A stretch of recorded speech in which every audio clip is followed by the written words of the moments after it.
Welcome to Raaonline. Now we will discuss portal hypertension. I am Dr. Sukanya. I am a general physician. Now, what is portal hypertension? Portal hypertension is defined as elevation of the hepatic venous pressure gradient, which is shortly called as HVPG, of more than 5 mmHg. So, elevation of hepatic venous pressure gradient of more than 5 mmHg is defined as portal hypertension. So, there are two common pathophysiological processes or the hemodynamic process involved in development of portal hypertension are increased intrahepatic resistance to the passage of blood flow. So, if the liver is cirrhosis or if the liver is fibrosed and there is regenerative nodules, there is increased resistance to the flow of blood. So, this causes rise in the portal hypertension. This causes rise in the portal pressure. Second important pathophysiology is increased splanchnic blood flow, which occurs secondary to vasodilatation in the splanchnic vascular bed in case of cirrhosis. So, this increases the portal flow and this again causes portal hypertension. So, two important pathophysiology includes increased resistance to flow of blood in the liver and there is increased flow of blood in the portal vein. Okay. And portal hypertension again directly is responsible for two major complications of cirrhosis. One is variceal hemorrhage and ascites. Same thing I have depicted pictorically. So, in case of cirrhosis, there is increased resistance to portal flow. Even in case of prehepatic portal hypertension, like in portal vein thrombosis or splenic vein thrombosis, there is increased resistance to portal flow. That again results in elevation of portal pressure. Also in post-hepatic hypertension like Budd-Chiari syndrome, we will discuss all this in detail. So, in post-hepatic hypertension like in Budd-Chiari, again there is increased resistance to portal flow.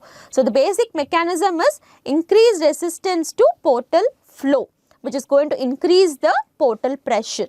Apart from that, one other add-on mechanism is increased portal blood flow because of increased collateral circulation or splanchnic vasodilatation. Again, when the flow through the portal vein is increased portal flow again rises the portal pressure and resulting in portal hypertension. So, this is the pathophysiology of portal hypertension, increased resistance to flow and increased portal flow of blood. Now, to understand it better, you have to know the anatomy of the hepatic lobule. Okay. So, this is pictorically represented as an hexagonal structure. So, this is one single hepatic lobule. In the center of the hepatic lobule, you have the central vein, which is a branch of hepatic vein. And in the corner, you have the portal triad. So, what is the portal triad? Hepatic artery, portal vein and the bile duct. So, these constitute the portal triad.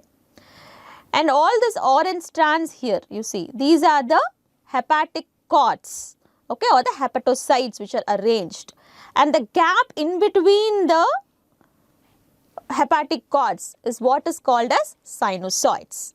So, literally, the hepatocytes are immersed in the pool of blood. So, that is hepatic sinusoids. And blood flows through the sinusoids in this direction. From portal vein, the blood flows into the sinusoids and it's taken up by the central vein. Okay, so this is the anatomy of the hepatic lobule. You have central vein in the middle, which is a branch of hepatic vein, portal triad in the corners, and you have the hepatic cords. In between the hepatic cords, you have the hepatic sinusoids.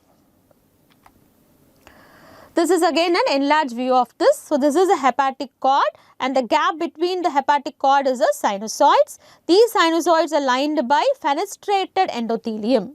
Okay, see the gap between endothelium. So, it is a fenestrated endothelium and this is a sinusoidal space.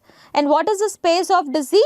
It is this, the space between the hepatocytes and the sinusoidal endothelium, that is called as the space of dizzy. So, in case of cirrhosis, here only all this fibrous tissue, all that gets accumulated and the sinusoidal space is narrowed, resulting in a increased resistance to the flow of blood, ultimately causing portal hypertension.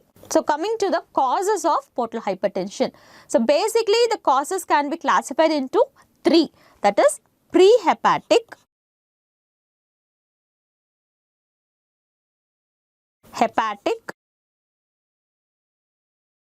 and post-hepatic.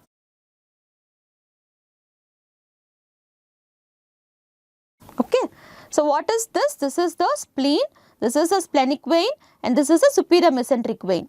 These two join and form the portal vein.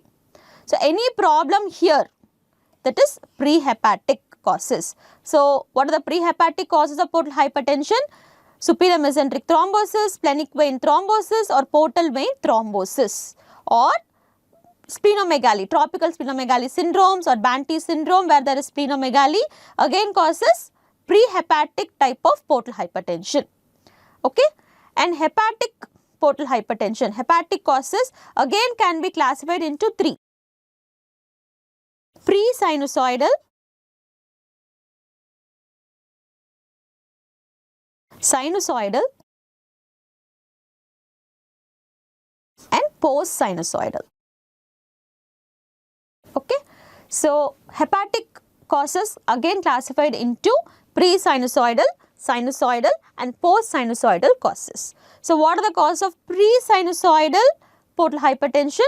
Main thing is schistosomiasis, congenital hepatic fibrosis, and certain drugs like vinyl chloride and sarcoidosis. So these are the causes of intrahepatic but pre-sinusoidal causes of portal hypertension. Intrahepatic sinusoidal causes, most common is, already we discussed, cirrhosis, okay, where the sinusoidal pressure is increased.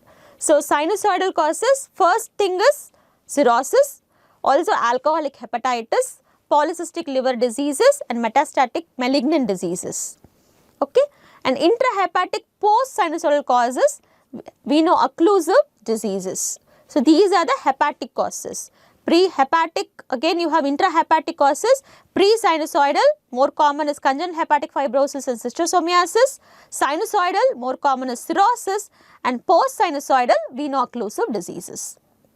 Okay, now coming to post-hepatic cause. So beyond the liver, this is a hepatic vein which is joining the IVC.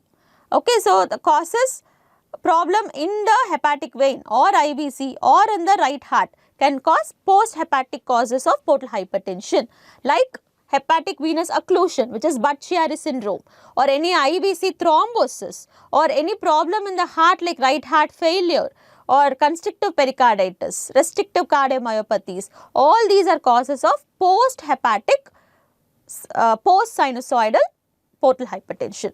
So I think I have not confused. So cause of portal hypertension is divided into three: pre-hepatic, before the liver. So before the liver, problem can be in the splenic vein, portal vein, thrombosis, or could be splenomegaly. Hepatic causes again divided into three: pre-sinusoidal, sinusoidal, and post-sinusoidal. Pre-sinusoidal, more common is schistosomiasis, congenital hepatic fibrosis, sarcoidosis. Sinusoidal, cirrhosis, and alcoholic hepatitis. Post-sinusoidal, veno-occlusive diseases. Then coming to post-hepatic causes, beyond the liver, problem can be in the hepatic vein, IVC, or the heart. So hepatic venous occlusion or Budd-Chiari syndrome, IVC thrombosis, or constrictive pericarditis and restrictive cardiomyopathies in the heart. All these are causes of portal hypertension.